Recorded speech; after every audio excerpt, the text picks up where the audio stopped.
Few things are more alarming for a homeowner than the threat of severe weather, particularly high winds. Fortunately, manufactured homeowners can rest easy. A 2014 study by the Insurance Institute for Business and Home Safety proved that properly installed manufactured homes are as safe as site-built homes during a storm, and in some cases perform even better against high winds. Thanks to the federal HUD Code, each manufactured home is now built with safety and strength in mind to withstand wind speeds specific to the house's unique wind zone. For homes in hurricane-prone coastal areas, for example, it means houses are extra fortified.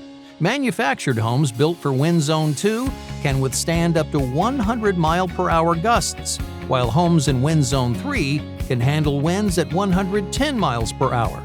So while you can't stop inclement weather, you'll never doubt that your durable manufactured home will safely weather the storm.